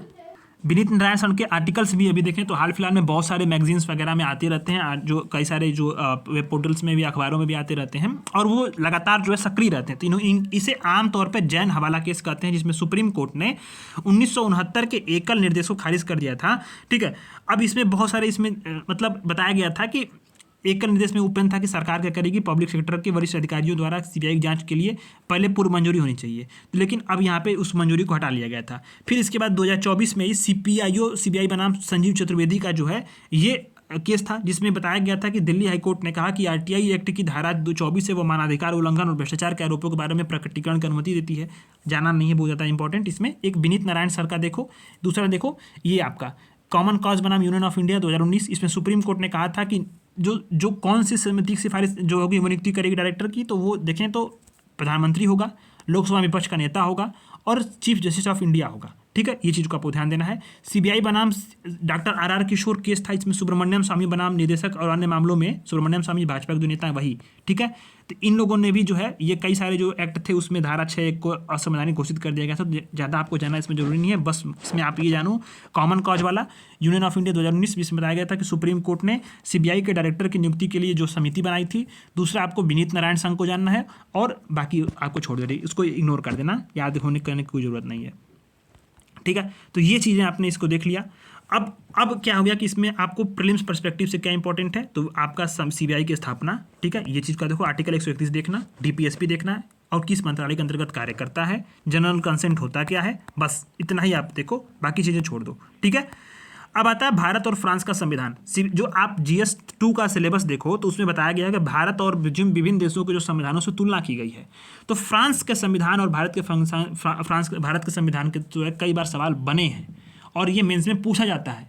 तो भारत और फ्रांस के संविधान की जो है कई बार तुलना होती है और ये GS2 का मेंस का टॉपिक भी है, तो जाहिर सी बात है इंपॉर्टेंट हो जाता है। तो ध्यान देना सुर्खियों में क्यों रहा है कि फ्रांस के राष्ट्रपति ने औपचारिक रूप से ऑफिशियली वहाँ के प्राइम मिनिस्टर का इस्तीफा स्वीकार कर लिया और अगली सरकार की नियुक्ति तक कार्यवाहक सरकार चलाने का आग्रह किया। ठीक है, तो हम लोग समझेंगे कि भारत और फ्रांस के संविधान के बीच में समानताएं क्या हैं, फिर उसके बीच में कई बार विरोधाभासी जो मतलब क्या है, कई बार मतलब अलग अलग चीज प्रावधान क्या है, ये एक कंपैरिजन करेंगे ताकि जो है चीज़ों को हमको स्पष्ट हो सके कि भारत और फ्रांस के बीच में क्या समानताएं हैं और क्या असमानताएं हैं। तो भारत और फ्रांस के बीच में समानताएं क्या हैं संविधान में, तो देखा गया कि 1789 की जो फ्रांसीसी क्रांति थी उसी के बाद फ्रांस ने राजशाही को हटा दिया और एक गणतंत्र की स्थापना की। 18वीं शताब्दी के जो उत्तरार्ध था, उत्तरार्ध मतलब उसके लास्ट की जो सन थे, उसमें मैसूर के शासक टीपू सुल्तान ने अपनी राजधानी श्रीरंगपट्टनम में स्वतंत्रता का वृक्ष लगाया और खुद को नागरिक टीपू भी कहा। ठीक है, तो अभी आपको ध्यान देना है कि अभी इसमें दोनों देशों की समानता क्या है, दोनों देशों के पास लिखित संविधान है और फ्रांसीसी जो क्रांति के आदर्श वाक्य स्वतंत्रता समानता बंधुत्व ये भारत में भी है और वहाँ भी है। ठीक है, दोनों देशों में क्या है, जनता सर्वोच्च है, जनता को जो है वहाँ पे सर्वोच्च बनाया गया है, जनता के पास अधिकार है सरकार को चुनने का और नागरिकों को सार्वभौमिक वयस्क मताधिकार का अधिकार भी प्राप्त है। दोनों देशों में द्विसदनीय संसदीय व्यवस्था, 2 सदन है, ये भी इंपॉर्टेंट है। प्रत्येक जो मतलब फ्रांस में भी निचले सदन को 5 साल के लिए डायरेक्टली जो है चुना जाता है और देखें तो उच्च सदन के सदस्यों को अप्रत्यक्ष तरीके से चुना जाता है। तो ये भी चीज़ें हैं। दोनों देशों में संविधान में आपातकाल का प्रावधान है। ठीक है, तो ये समानताएं हैं। समानताएं आपको पूछेगा तो समानताएं आपको ये 3 से 4 समानताएं आपने देख ली, तो ये हो गया आपका। ठीक है, फ्रांस क्या होता है कि 14 जुलाई को, हमारे यहाँ क्या है 15 अगस्त, यहाँ पे 14 जुलाई को राष्ट्रीय दिवस मनाया जाता है जिसको क्या बोलते हैं, बैस्टल दिवस बोलते हैं। ठीक है, यहीं पे क्या हुआ कि उसी 14 जुलाई 1789 को पेरिस के लोगों ने बैस्टल जेल की दीवारों को तोड़ा था और कैदियों को मुक्त किया था। यही जो है फ्रांसीसी क्रांति की शुरुआत का प्रतीक भी होता है। ठीक है, ये चीज़ें आपने देख लिया। अब आती है कि भारत और फ्रांस के संविधान में कौन कौन सी विरोधाभासी जो है बातें हैं, यानी विशेषताएं कौन सी हैं, कौन सी बातें अलग अलग हैं। तो भारत में देखें लोकप्रिय संप्रभुता को व्यक्त करने का तंत्र देखें तो भारत में क्या है कि प्रतिनिधियों के माध्यम से संप्रभुता का प्रयोग करते हैं। तो यहाँ जो है फ्रांस में जनमत संग्रह होता है। ठीक है, लोक प्रतिनिधित्व होते हैं, साथ ही जनमत संग्रह होता है। राष्ट्रपति यहाँ पे राष्ट्र प्रमुख के रूप में देखा जाए तो भारत में राष्ट्रपति 5 साल के लिए होता है और राष्ट्रपति के कार्यकाल की सीमा कोई अधिकतम होती नहीं है। तो राष्ट्रपति का चुनाव देखें यहाँ पे फ्रांस में तो अप्रत्यक्ष तरीके से होता है 5 साल के लिए और कोई व्यक्ति लगातार 2 बार से अधिक पद पे नहीं रह सकता। ये प्रावधान है यहाँ पे। शासन पद्धति देखें तो यहाँ पे संसदीय है और देखें तो कुछ विशेषताएं, एकात्मक विशेषताएं भी हैं। स्ट्रक्चर में संघीय है, लेकिन यहाँ पे देखें फ्रांस में तो अर्धअध्यक्षीय प्रणाली है, अर्धराष्ट्रपति प्रणाली है। इसमें क्या होता है कि राष्ट्रपति जो है वो सार्वभौमिक प्रत्यक्ष मताधिकार द्वारा निर्वाचित होता है, प्रधानमंत्री दोनों होते हैं और राष्ट्रपति के पास शक्तियां पर्याप्त होती हैं। भारत में नाम मात्र की शक्तियां होती हैं। ठीक है, भारत में देखें तो प्रधानमंत्री सरकार का मुखिया होता है, यानी कि संविधान में राष्ट्रपति को क्या है कि सहायता और सलाह देने के लिए प्रधानमंत्री के दस्ता में एक मंत्रिपरिषद का है भूमिका है और प्रावधान है। मंत्रिपरिषद की शक्ति भी है और उसकी जिम्मेदारी भी संविधान में दी गई है। लेकिन फ्रांस में राष्ट्रपति जो है प्रधानमंत्री और सदस्यों की नियुक्ति करता है और उसका कार्यक्षेत्र जो है और भूमिकाएं हैं, जिम्मेदारियां निश्चित नहीं है। ठीक है, ये चीजें हैं। न्याय प्रणाली देखें भारत में तो भारत में एकीकृत न्याय प्रणाली है, यानी कि उच्चतर न्यायालय द्वारा जो निर्णय होंगे वो अन्य न्यायालयों पे बाध्यकारी होंगे और भारत में अपीली प्रणाली है। लेकिन फ्रांस में देखें तो जो न्यायिक पदाधिकारी उसको लिए अलग अलग इकाइयों में उसको डिवाइड किया गया है। ठीक है, और उस लीगल जुडिक्शन सबकी अपनी अपनी है। ठीक है, तो ये चीज़ें हैं और उसके लिए एक एडमिनिस्ट्रेटिव जुडिक्शन भी है जो क्या करता है, नागरिकों और सार्वजनिक पदाधिकारियों के बीच में विवाद होगा तो उसको निपटाएगा। सिविल सोसाइटी की भागीदारी की बात होती है तो भारत में कोई प्रावधान संविधान में सिविल सोसाइटी की नहीं की गई है, लेकिन जो फ्रांस है, फ्रांस के संविधान में सिविल सोसाइटी के लिए जो है प्रावधान किया गया है। ये क्या है, जो एक परामर्शदात्री सभा होती है जिसका उद्देश्य क्या होता है कि सिविल सोसाइटी को सरकार के जो सामाजिक आर्थिक राजनीतिक निर्णय है उनके पर्यावरण नीतियाँ उसमें शामिल करना। ठीक है, तो ये चीज़ आपने देख ली, ये वाले आर्टिकल आपने देख लिया, समानताएं और क्या उसके बीच में अलग अलग जो है विषमताएं हैं। नेक्स्ट आर्टिकल आता है नेपाल में प्रधानमंत्री का चुनाव। ठीक है, election of prime minister in Nepal. अब आता है कि सुर्खियों में क्यों रहा, तो हाल ही में श्री केपी शर्मा ओली को चौथी बार जो है नेपाल का प्रधानमंत्री नियुक्त किया गया। वे नई गठबंधन सरकार का क्या करेंगे, नेतृत्व करेंगे। इसमें तथ्य बताया गया कि अब तक 2008 में राजशाही जब से समाप्त हुई तब से 14 सरकारें यहाँ पे गठित की गई हैं और 2015 में नेपाल के संविधान ने इसे एक अपने देश को जो है संघीय लोकतांत्रिक गणराज्य के रूप में स्थापित किया था। भारत और नेपाल के बीच में संवैधानिक समानताएं क्या हैं और क्या चीज़ें हैं वो हम लोग समझेंगे। तो दोनों देश जो है वो धर्मनिरपेक्ष राज्य हैं। दोनों देशों में नागरिकों को क्या है, मौलिक अधिकार है। दोनों देशों में द्विसदनीय संसद भी है। सरकार का प्रमुख राष्ट्र का देश औपचारिक प्रमुख होता है और प्रधानमंत्री वास्तविक प्रमुख होता है। दोनों देशों में अफर्मेटिव एक्शन की बात होती है, सकारात्मक कार्रवाई। जो अफर्मेटिव एक्शन होता है इसमें होता क्या है कि जो हाशिए पे पड़े समूह होते हैं, मार्जिनलाइज सेक्शन के लोग होते हैं, उनको सामाजिक व्यवस्था में समावेशिता को बढ़ावा देने के लिए कई बार विशेष प्रावधान होते हैं। जैसे कि भारत में देखो आरक्षण क्या है, एक कहीं ना कहीं अफर्मेटिव एक्शन है, जिसमें कि जो हाशिए पर पड़े लोग हैं, भले ही वो जातिगत हो, पर अगर जो हाशिए पर पड़े जो लोग होते हैं उनको समाज की वास्तविक मुख्य धारा में लाने का जो प्रावधान होता है सरकार का, ये एक पॉजिटिव एक तरह से एक कार्य होता है, न कि इसमें किसी को हतोत्साहित करता है। इसको बोलते हैं अफर्मेटिव एक्शन, सकारात्मक कार्रवाई। हिंदी में उसका अर्थ उतना अच्छा नहीं है सकारात्मक कार्रवाई, पर फिर भी इसको वैलिड माना जाता है। इसका इंग्लिश का अर्थ होता है अफर्मेटिव एक्शंस। और कई सारी विशेषताएं, जैसे कि प्रत्येक नागरिक को वोट देने का अधिकार है, बहुराजनीतिक प्रणाली है, संवैधानिक सर्वोच्चता है और स्वतंत्र न्यायपालिका है, सुप्रीम कोर्ट संविधान का अंतिम व्याख्या। ये भारत और नेपाल के बीच में संवैधानिक समानताएं हैं। नेपाल में क्यों पॉलिटिकल इनस्टेबिलिटी है, इसका कारण एकमात्र ये है कि बहुदलीय प्रणाली है। कई बार कई राजनीतिक दल हैं और बहुमत हासिल करना मुश्किल हो जाता है। तो इसमें होता है कि गठबंधन सरकारें बनती हैं, और गठबंधन सरकारें आपको मैंने कल ही बताया था कि बहुत ही कमजोर सरकार होती है, जिसमें चेक एंड बैलेंसेस काफ़ी अधिक होता है, हितों की लड़ाई काफ़ी अधिक होती है, और जो लोग होते हैं वो कहीं ना कहीं अपने पॉलिटिकल पार्टी के इंटरेस्ट के लिए कार्य करते हैं। कहीं ना कहीं वे लोग जो कार्य है उनको प्राथमिकता नहीं देते हैं, राष्ट्रहित प्राथमिकता होता नहीं है। मिश्रित चुनाव प्रणाली है। कई बार होता है कि भारत में लोकसभा में सदस्यों के चुनाव के लिए first past the post system का पालन किया है। मैंने कल आपको पढ़ाया था इसमें, और आपको यहाँ पे first past the post system और अनुपातिक प्रतिनिधित्व के बारे में बताया भी था अच्छे से। तो भारत में क्या है कि वही नेपाल क्या करता है कि first past the post system और अनुपातिक प्रतिनिधित्व दोनों का पालन करता है। तो इससे क्या होता है कि जो अनुपातिक प्रतिनिधित्व होता है ना, वो क्या होता है, वहाँ पे राजनीतिक अस्थिरता पैदा करता है कहीं ना कहीं। तो मैंने कल आपको बताया था कि अनुपातिक प्रतिनिधित्व जो है वो कमजोर सरकार निर्माण करता है, ये स्टेटमेंट बन सकता है, तो आपको ध्यान देना है। ठीक है। नेपाल में मंत्रिपरिषद का आकार भी निश्चित है। इसके चलते क्या होता है, गठबंधन सरकारें कमजोर हो जाती हैं। भाई सब जो सभी सारी पार्टी जो पार्टिसिपेट करेंगे वो अपने मंत्री पद को मानेंगे, और जाहिर सी बात है सबको जब मंत्री पद का जो संख्या है वो निश्चित है, तो सबको मंत्री पद मिल नहीं सकता। यहाँ पे टेंशन होते हैं और यही लड़ाई होती है हितों की। इसीलिए जो है यहाँ पे पॉलिटिकल इनस्टेबिलिटी जो है वो कहीं ना कहीं बनी हुई है। ठीक है। तो इस तरह से हम लोगों ने बड़े वाले सभी आर्टिकल्स हम लोगों ने कवर कर लिए हैं। अब न्यूज इन शॉर्ट्स यानी छोटे छोटे जो आर्टिकल्स हैं जो कि फिल्म्स के हिसाब से इंपॉर्टेंट हो सकते हैं, उसको हम लोग यहाँ पे समझने का प्रयास करते हैं। पहला आर्टिकल है कैबिनेट कमेटीज। केंद्र सरकार ने 8 कैबिनेट कमेटियों का गठन किया है। तो इंपॉर्टेंट है कैबिनेट कमेटीज, ध्यान देना शब्द को। कैबिनेट कमेटी स्टेटमेंट दे देगा सीधे सीधे आपको प्रीलिम्स एग्जाम में, बोल देगा कैबिनेट कमेटियों का उल्लेख जो है संविधान में किया गया है। तो नहीं भाई, नहीं किया गया है। ये समितियां क्या होती हैं, भारत सरकार का नियम है कार्य संचालन करने का, माने कार्य कैसे होगा उसके लिए एक नियम बनाया गया 1961 में, उसके तहत होती हैं। संविधान में इसका उल्लेख नहीं है। तो कैबिनेट कमेटियां संवैधानिक है या गैर संवैधानिक, अगर संवैधानिक होंगी तो गलत लगाना, अगर स्टेटमेंट ये देगा कैबिनेट कमेटियां गैर संवैधानिक हैं तो सही होगा वो। ठीक है। या अगर स्टेटमेंट ऐसे पूछे कि कैबिनेट कमेटियां वैधानिक हैं तो वो भी सही होगा। ठीक है। तो ध्यान देना है, नियम है ये। तो नियम बनाया गया था तो 1961 में, उसी के तहत ये गठित की गई थी।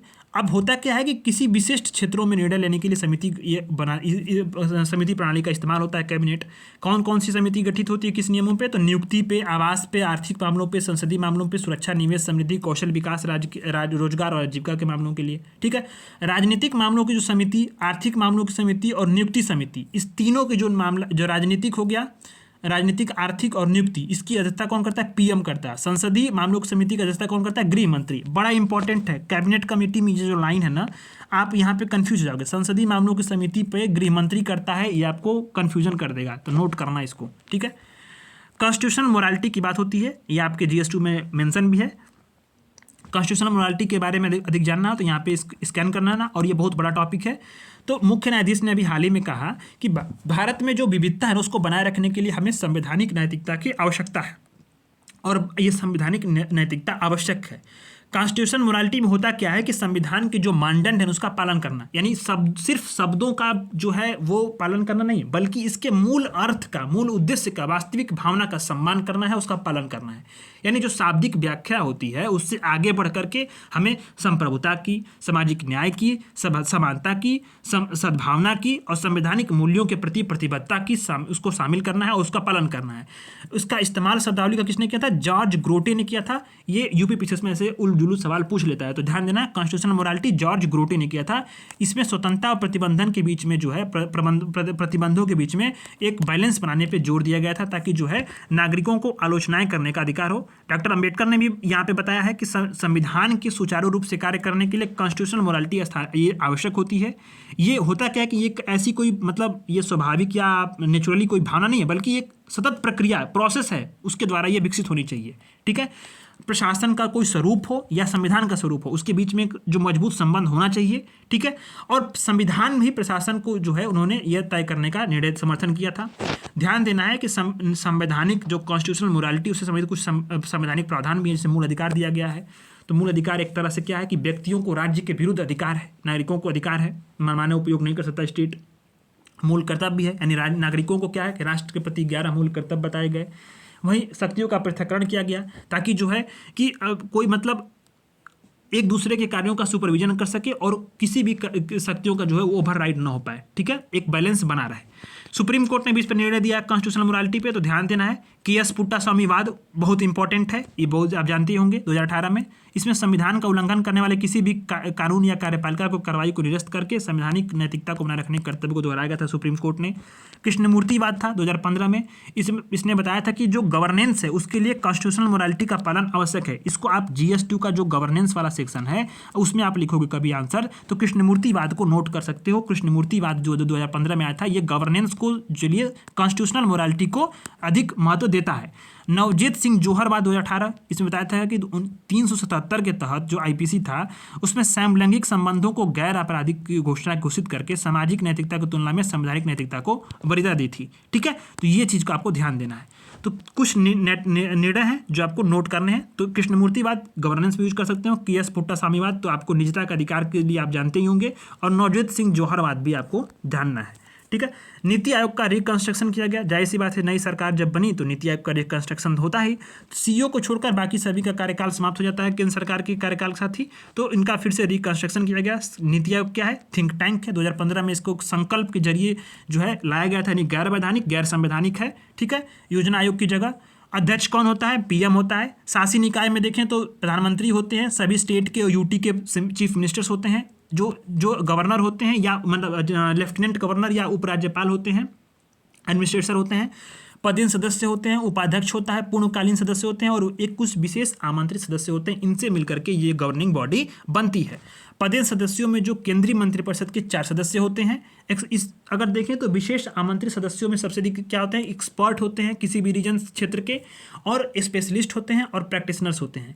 या रीजनल काउंसिल को भी ध्यान देना है। इसका काम क्या है कि एक या एक से अधिक राज्यों या किसी क्षेत्र को प्रभावित करने वाली जो समस्याएं हैं या आकस्मिकता है उसका समाधान करना है। CO देखें तो CO पर सचिव रैंक के अधिकारी को जो नियुक्ति करते हैं कौन करता है? प्रधानमंत्री द्वारा होता है, निश्चित कार्यकाल के लिए होता है। कार्य क्या है नीति आयोग के? तो देश में जो सतत विकास लक्ष्य है उसका पर्यवेक्षण करना है, निगरानी करना है। राज्यों के बीच में प्रतिस्पर्धी और सहकारी संवाद की भावना को बढ़ावा देना है। ठीक है, तो सहकारी संवाद को जो यहाँ पे ध्यान देना है, ये बढ़ाता है, टीम इंडिया के रूप में कार्य करता है, प्रतिस्पर्धी संवाद को बढ़ाता है, और क्षेत्रीय और क्षेत्रकवार जो उपाय जिससे प्रोजेक्ट साथी जो है ये बनाया गया है, तो ये भी इंपॉर्टेंट है। तो इन सारे कार्यों को नीति आयोग करता है, आप जानते होंगे। अब इसको देख लीजिएगा, आर्टिकल 371 सुप्रीम कोर्ट ने निर्णय दिया है, बहुत इंपॉर्टेंट है, इसको जानते हैं ना, ये सवाल पूछा जा सकता है यहाँ से प्रीलिम्स में, बहुत इंपॉर्टेंट है ये। सुप्रीम कोर्ट ने निर्णय दिया है कि जो स्टेट हैं वो कॉन्स्टिट्यूशन का जो आर्टिकल है 341 उसके तहत जो जारी SC सूची उसमें बदलाव नहीं कर सकते। ध्यान देना, स्टेट को बोला है, किसने बोला? सुप्रीम कोर्ट ने, कि 341 के तहत जो शेड्यूल कास्ट की सूची जारी है उसमें स्टेट बदलाव नहीं करेंगे। ठीक है, यहाँ पे देना, सुप्रीम कोर्ट ने आर्थिक रूप से पिछड़े समुदाय को SC जाति में शामिल करने के बिहार सरकार के प्रस्ताव को खारिज कर दिया। तो आर्टिकल 341 न्यूज में राष्ट्रपति क्या करता है? ऑफिशियली किसी समूह को किसी विशेष क्षेत्र या UT के लिए SC जाति के रूप में नामित कर देगा। ठीक है, तो राज्यों के मामले में क्या करेगा? राज्यपाल से परामर्श लेने के बाद जो है एससी में शामिल करेगा। ठीक है, इस श्रेणी में अगर देखें तो पूरी जाति हो या जनजाति हो, मूल वंश हो या उपसमूह हो, कोई भी शामिल कर सकता है। ठीक है, संसद देखें तो कानून बनाकर एससी जातियों को सूची में नए समूह को शामिल कर सकती है या किसी समूह को हटा सकती है, लेकिन स्टेट नहीं कर सकते, ये सुप्रीम कोर्ट ने कहा है। तो आपको यहाँ पे ध्यान देना है। ठीक है, अब आता है राष्ट्रपति ने पंजाब विधानसभा द्वारा पारित विधेयक को स्वीकृति देने से मना कर दिया। ठीक है, तो ये ध्यान देना, राष्ट्रपति ने मना किया है, पंजाब विधानसभा द्वारा पारित विधेयक था। तो यहाँ पे जो ये विवाद उभरा था ना, कई बार होता है ना कि राज्यपाल की विवेक संबंधी मुद्दों पे जो है ये चिंताएं होती हैं, विवेकाधीन मुद्दों पे चर्चाएं होती हैं ना। तो यहाँ पे ध्यान देना, राष्ट्रपति ने जो है, जाहिर सी बात है राज्यपाल ने उसको आरक्षित किया होगा विधेयक को, तो राष्ट्रपति ने उसको मना कर दिया। कौन सा विधेयक था? तो पंजाब विश्वविद्यालय कानून संशोधन विधेयक 2023 था। इसको राष्ट्रपति के लिए राज्यपाल ने सुरक्षित रखा था। तो यहाँ पे बताया गया था कि मैंने स्टेट विधेयक मतलब जो यूनिवर्सिटीज़ हैं वहाँ पे चांसलर के रूप में राज्यपाल के स्थान पर यहाँ पे मुख्यमंत्री को नियुक्त करने का प्रावधान किया गया था। आपको पता होना चाहिए कि जो स्टेट यूनिवर्सिटीज़ होती हैं उसका चांसलर स्टेट में कौन होता है? गवर्नर होता है। ठीक है, और वो फिर अन्य जो विश्वविद्यालय होते हैं स्टेट के, उसमें वाइस चांसलरों की नियुक्ति करता है। तो इस पंजाब वाले विधेयक में क्या था कि गवर्नर के जगह पे चीफ मिनिस्टर को चांसलर बनाया जा रहा था। तो इसी को जो है गवर्नर ने राष्ट्रपति के जो लिए सुरक्षित रख दिया था, राष्ट्रपति इस पर निर्णय करे, राष्ट्रपति ने इसको खारिज कर दिया। किस आर्टिकल के तहत हुआ? तो आर्टिकल 200, जिसमें राज्य विधानमंडल द्वारा जो पारित विधेयक है उसके बारे में गवर्नर की पावर का उल्लेख किया गया है। इसमें बताया गया है कि गवर्नर जो होगा वह किसी विधेयक पे अनुमति देता है या अनुमति को रोक सकता है, ये अथवा या विधेयक को जो है राष्ट्रपति के विचार के लिए रिजर्व कर सकता है। ठीक है, अब जब रिजर्व हो जाएगा राष्ट्रपति की स्वीकृति पे, तो ये राष्ट्रपति के विवेक पर निर्भर करेगा कि उसको अनुमति दे या नहीं दे। राज्यपाल की कोई भूमिका नहीं होगी। ठीक है, राष्ट्रपति चाहे तो पुनर्विचार के लिए भेज सकता है, तो और फिर से इसे राष्ट्रपति के समक्ष प्रस्तुत करना पड़ेगा, लेकिन फिर भी अगर पुनर्विचार करने के बाद भी कोई निर्णय आता है तो राष्ट्रपति उसको स्वीकृति देगा या नहीं देगा, ये अनिवार्य नहीं है। ठीक है, तो ध्यान देना ये चीज़ें। तो अब ये आपने लक्ष्मीकांत में देखा होगा कि राज्य के विधानमंडलों के लिए विधेयकों पर राज्यपाल की शक्तियाँ क्या होती हैं कि 4 विकल्प होते हैं। एक तो सहमति दे सकता है, दूसरा सहमति रोक सकता है, तीसरा क्या है? पुनर्विचार के लिए लौटा सकता है, धन विधेयक नहीं है तो, या फिर वो राष्ट्रपति के विचार के लिए आरक्षित रख सकता है। ठीक है, ये चीज़ें आपने देख लिया। राज्यपाल की विधायी शक्तियों पर सुप्रीम कोर्ट का निर्णय भी आया था पंजाब राज्यवाद 2023 में ही, और शमशेर सिंह बनाम पंजाब राज्य में था। ये भी दो निर्णय आए हैं, ध्यान देना। बस उतना एक बार पढ़ लेना, बाकी कुछ ज़्यादा जानने की जरूरत यहाँ पे नहीं है। नोट करके रख लेना, राज्यपाल पे सवाल आएगा दोनों विवाद को लिख सकते हो। ठीक है, ये वाला इंपॉर्टेंट है। खनिज पर टैक्स लगाने पर सुप्रीम कोर्ट का निर्णय आया है कि खनिज पे, मिनरल टैक्सेशन पे खनिज पर टैक्स लगाना जो है उस पर सुप्रीम कोर्ट ने एक निर्णय दिया, बताया कि संविधान पीठ ने निर्णय दिया। ध्यान देना, संविधान पीठ में मिनिमम कितने सदस्य होते हैं? 5 सदस्य होते हैं। तो इस वाली केस में कितने सदस्य थे? 9 सदस्य थे। तो बताया कि इसमें कि राज्यों के पास जो मिनरल है उस पर एक जो खनिज अधिकार है ना, उस पर कर लगाने का अधिकार है। किसको बताया है? स्टेट को बताया है। अब इसमें बोला कि जो सुप्रीम कोर्ट ने कहा कि खनिज वाली भूमि पे जो टैक्स लगाने का जो राज्य विधानमंडलों का अधिकार है वो संसद के खान खनिज नियम द्वारा शासित नहीं है। खान खनिज नियम विकास कानून जो 1957 द्वारा सीमित नहीं है। ठीक है, तो ये किसके मतलब राज्यों को जो है वो खनिज के जो अधिकार है उस पर कर लगाने का अधिकार है। खनिज का जो आपका वो अधिकार होता है खनिजों पर टैक्स लगाने का। ठीक है, तो सुप्रीम कोर्ट ने इंडिया में कहा कि 7वीं अनुसूची में, यानी कि जो खनिज अधिकार पर टैक्स लगाने का उल्लेख क्या है? 7वीं अनुसूची में, राज्य सूची में है। ध्यान देना, 7वीं अनुसूची में बताया ना कि तीन सूची है, स्टेट का है, यूनियन का है, फिर समवर्ती है। तो स्टेट सूची में एंट्री 50वां है। तो संसद क्या कर सकती है? इस विषय पर अपनी अवशिष्ट शक्ति का प्रयोग कर नहीं सकती है। अवशिष्ट शक्ति है क्या? अवशिष्ट शक्तियाँ किसके पास हैं? केंद्र के पास होती हैं। तो जाहिर सी बात है, जब सुप्रीम कोर्ट ने कहा कि जब ये सूची राज्य सूची की एंट्री 50 में है, 7वीं सूची में, तो संसद अपनी अवशिष्ट शक्ति का उपयोग करेगा नहीं। ठीक है, तो ऐसे में राज्यों को जो है खनिज संपदा पे जो है वो कानून पर, उस पर खनिज पर टैक्स लगाने का अधिकार है। ठीक है, तो यहाँ पे प्रविष्टि 50 में कहा गया है कि संसद जो है वो खनिज के विकास पर कानून बनाकर खनिज पर टैक्स लगाने के लिए स्टेट के अधिकार को सीमित कर सकती है, लेकिन जो MMDA कानून है उसमें कोई ऐसा प्रावधान तो किया नहीं गया है। तो ऐसे में जो है सुप्रीम कोर्ट ने कहा है कि जो राज्यों को है कि ये खनिज वाली भूमि पर टैक्स लगाने का अधिकार देता है। ठीक है, तो MMDRA एक्ट को जानना है। यह कानून क्या करता है? भारत में खनन क्षेत्र को गवर्न करता है और लाइसेंस देता है। तो कैसे लाइसेंस देता है? तो प्रारंभिक जो सर्वेक्षण के लिए लाइसेंस देगा, फिर पूर्वेक्षण लाइसेंस के लिए देगा, पट्टा खनिज के लिए देगा, खनन पट्टा के लिए, फिर लाइसेंस ज्वाइंट का लाइसेंस देगा। तो कई प्रकार के लाइसेंस देता है ये कानून। ठीक है, इसमें संशोधन भी किया गया था। हाल ही में क्रिटिकल मिनरल्स की बात की गई थी, मैंने आपको क्रिटिकल मिनरल्स की सूची जो है टेलीग्राम पे शेयर किया था। लगभग 30 क्रिटिकल मिनरल्स या 32 या 33 ऐसे कुछ था, 30 के आसपास कुछ क्रिटिकल मिनरल्स थे, बहुत इंपॉर्टेंट्स हैं। तो ये इसमें संशोधन किया गया था, तो उन मिनरल्स की सूची मैंने आपको दी थी। नोट है, नोट करना, उसको ध्यान देना, उसको कई बार पढ़ लेना, क्रिटिकल मिनरल्स होते क्या हैं। ठीक है, तो संशोधन के जरिए जो है संशोधन किया गया, उसमें गहराई में स्थित खनिज थे या क्रिटिकल मिनरल्स थे, उसके लिए लाइसेंस संबंधी प्रावधान इसमें जोड़े गए थे। ठीक है, तो यह ध्यान देना कि इसमें बताया गया था कि लिथियम, बेरिलियम, टाइटेनियम जैसे जो खनिज थे उसको परमाणु खनिज की सूची से यहाँ पे हटा दिया गया था। ठीक है, और उस वाले एक कानून बताया गया था कि यह कानून क्या था कि केंद्र सरकार को कुछ इंपॉर्टेंट खनिज के लिए खनन पट्टे और लाइसेंस का अधिकार देता है। नीलामी केंद्र सरकार करती है, लेकिन खनन पट्टा लाइसेंस केवल राज्य सरकारों द्वारा दिया जाएगा। ठीक है, तो सुप्रीम कोर्ट ने यहाँ पे जोड़ भी दिया है कि जो खनिज है उस पर जो है कर लगाने का जो है राज्यों को अधिकार है। ठीक है, ये बातें आपको जान गई। अब आता है फॉरेनर ट्रिब्यूनल्स। तो ट्रिब्यूनल्स होते क्या हैं? तो ट्रिब्यूनल्स होते ये हैं कि एक स्पेशल प्रकार के जो है ना कि अर्धन्यायिक निकाय होते हैं। ठीक है, तो उसके पास सिविल कोर्ट की शक्तियाँ होती हैं। ठीक है, और ये स्थापना का अधिकार राज्यों के पास होता है। तो यहाँ बताया गया कि असम के रहने वाले व्यक्ति को एक भारतीय नागरिक घोषित किया है सुप्रीम कोर्ट ने। इसके पहले एक जो विदेशी ट्रिब्यूनल था उसने इसे विदेशी करार दे दिया था। तो बस ये न्यूज में था।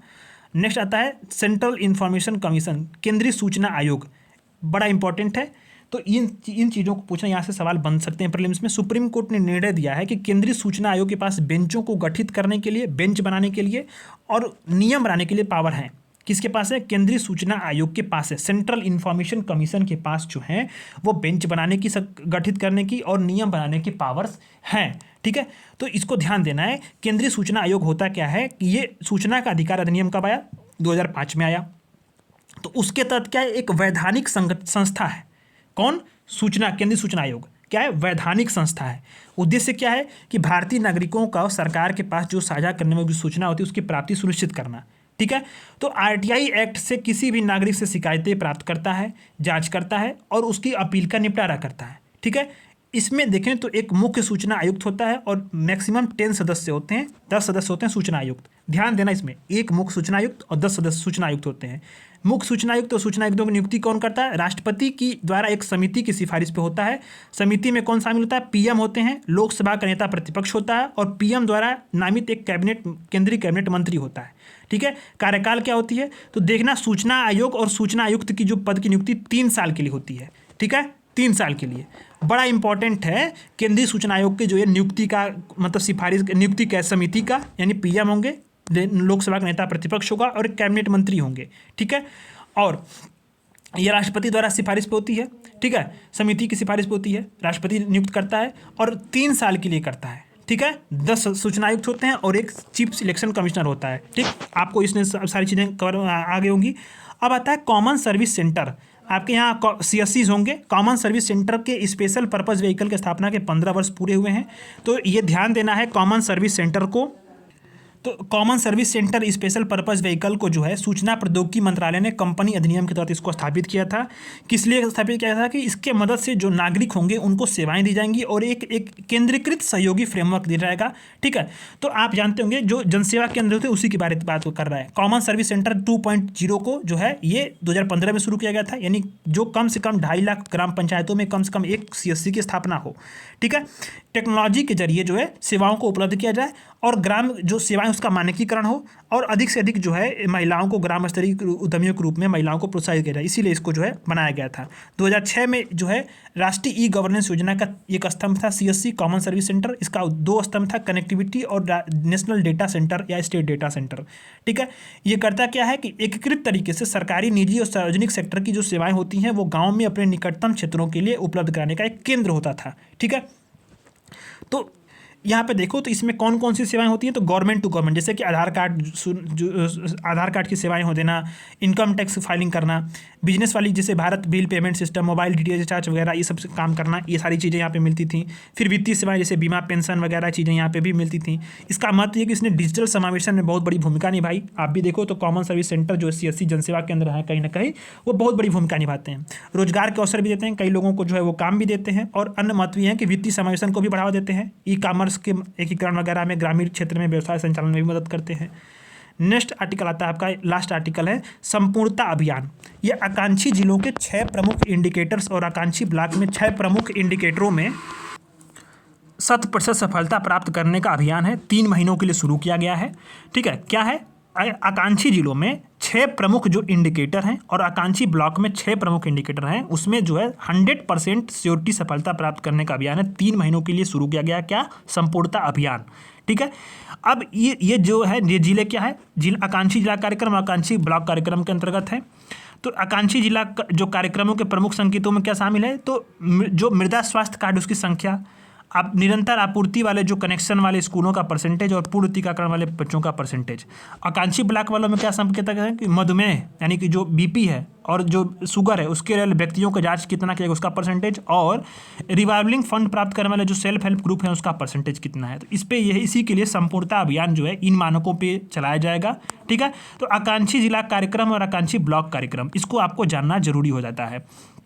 तो आकांक्षी जिला कार्यक्रम को पहले सोचते हैं, पढ़ते हैं सॉरी। तो आकांक्षी जिला कार्यक्रम है aspirational district programme, NITI Aayog ने शुरू किया था। ध्यान देना, किसने शुरू किया था, नीति आयोग ने 2018 में शुरू किया गया था। देश भर के 112 जिलों में तेजी से बदलाव लाने के लिए और ये प्रभावी तरीके से सभी कार्यों को जो है समेकित करने के लिए कुछ विषयों पर ये ध्यान केंद्रित करता है, जैसे कि 5 विषय: स्वास्थ्य और पोषण, शिक्षा, कृषि जल संसाधन, वित्तीय समावेशन, कौशल विकास, बुनियादी ढांचा।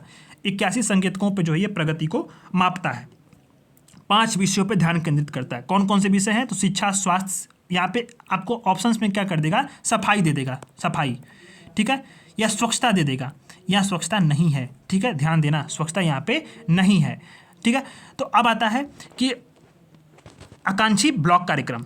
अब इसको नीति आयोग ने शुरू किया, कब शुरू किया, 2023 में शुरू किया। 500 ब्लॉक 329 जिले में जो गवर्नेंस सर्विस है उसकी आपूर्ति में संपूर्णता का लक्ष्य केंद्रित करना है। ठीक है, ये एस्पिरेशनल डिस्ट्रिक्ट का काम क्या है कि तेजी से बदलाव ला करके यहाँ पे उसके लक्ष्यों को केंद्रित करना है। लेकिन यहाँ पे जो तेजी से जो बदलाव आ रहे हैं, ठीक है, लेकिन एस्पिरेशनल डिस्ट्रिक्ट में जो गवर्नेंस सर्विसेज हैं उसमें आपूर्ति में संपूर्णता हो, ठीक है, सप्लाई में कंप्लीटनेस आए, उसके लक्ष्य पर केंद्रित है। तो 5 विषय ये भी ध्यान केंद्रित करता है। कौन कौन सा, तो स्वास्थ्य और पोषण ये भी है, शिक्षा है, कृषि और संबंध सेवाएं, यहाँ पे जल संसाधन है, यहाँ बुनियादी ढांचा की बात करता है, ठीक है, और सामाजिक विकास की बात करता है। ठीक है, 40 संकेतकों में प्रगति को मापता है।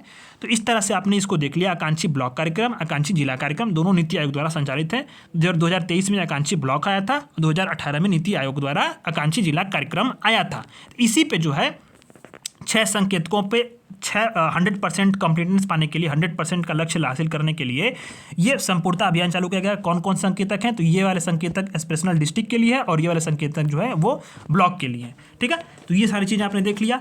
इस तरह से आपका पॉलिटी एंड गवर्नेंस मैंने आपको 1 घंटे की क्लास में पूरा कंप्लीट कर दिया जुलाई मंथ का। कल हम लोग क्या पढ़ेंगे, जून मंथ का इंटरनेशनल पढ़ेंगे, इंटरनेशनल रिलेशंस पढ़ेंगे, और फिर इसके बाद अगले दिन जो है वो जुलाई मंथ के इंटरनेशनल रिलेशंस पढ़ेंगे। इस तरह से हम लोग जो मतलब इसी क्रम में पैरेलल जो है 2 मैगजीन को हम लोग खत्म कर लेंगे। आप करिएगा क्या कि यहाँ पे QR कोड है, इसको स्कैन करिएगा। स्कैन करने के बाद यहाँ पे क्विज लगाइएगा। उम्मीद है कि यहाँ पे आपका एक भी सवाल गलत नहीं होगा। जो सवाल गलत होंगे उसके नोट्स बना लीजिएगा। यही आपके नोट्स होंगे, यही आपके रिवीजन वाले नोट्स होंगे। ठीक है, अलग से आपको नोट्स बनाने की जरूरत नहीं है। ठीक है, धन्यवाद।